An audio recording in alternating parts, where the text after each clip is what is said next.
அண்ணாமலை சட்டமன்றம் செல்ல வேண்டும், சட்டசபை தேர்தலில் அவர் போட்டியிட வேண்டும் என்ற தனது விருப்பத்தை பாஜக எம்எல்ஏ வானதி ஸ்ரீனிவாசன் வெளிப்படுத்தியிருக்கின்றார். மேலும் கமல்ஹாசன் தனது கட்சிக்காக உழைத்த தொண்டர்களை கைவிட்டார் என்று அவர் கடுமையாக விமர்சனம் செய்திருக்கின்றார். தமிழக சட்டசபை தேர்தலை முன்னிட்டு அதிமுக கூட்டணியில் இடம்பெற்றுள்ள பாஜக மொத்தம் 27 தொகுதிகளில் போட்டியிடுகின்றது.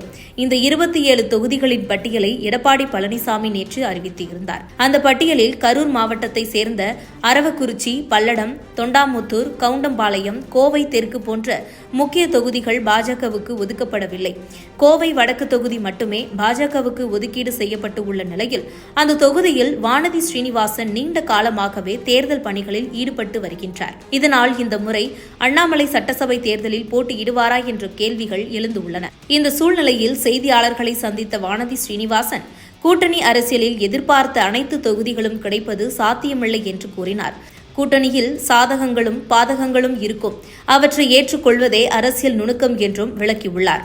தற்பொழுது உள்ள 27 தொகுதிகளிலும் பாஜக வெற்றி பெற வேண்டும் என்பதே கட்சியின் இலக்கு என்று அவர் தெரிவித்திருந்தார். அண்ணாமலை போட்டியிடுவாரா என்பது குறித்து தன்னிடம் தெளிவான தகவல் இல்லை என்றாலும் அவர் கண்டிப்பாக தேர்தலில் களம் இறங்கி சட்டமன்றம் செல்ல வேண்டும் என்பதே தனது தனிப்பட்ட விருப்பம் என்று வானதி ஸ்ரீனிவாசன் கூறியிருந்தார். மேலும் அதிமுக சிட்டிங் எம்எல்ஏக்கள் உள்ள சில தொகுதிகளும் பாஜகவுக்கு ஒதுக்கப்பட்டு உள்ளதை குறிப்பிட்ட அவர் அனைத்து கட்சிகளுக்கும் சில அளவிலான சிரமங்கள் இருப்பது இயல்பானது என்றும் தெரிவித்திருந்தார். தான் தொகுதி மாறுவாரா என்ற கேள்விக்கும் வேட்பாளர் பட்டியல் வெளியான பிறகே அது தெளிவாகும் என்று கூறியிருந்தார். இதையடுத்து கமல்ஹாசனை விமர்சித்த அவர் கட்சி துவங்கிய போது ஆயிரக்கணக்கான தொண்டர்கள் பணமும் நேரமும் செலவழித்து உழைத்ததாக நினைவூட்டினார். ஆனால் பின்னர் திமுகவுடன் கூட்டணி அமைத்து அவர் மட்டும் ராஜ்யசபா எம்எல்ஏவாகிவிட்டார் என்றும் அவரை நம்பி சென்ற தொண்டர்களை அன்போ என கைவிட்டார் என்றும் குற்றம் சாட்டியிருந்தார்.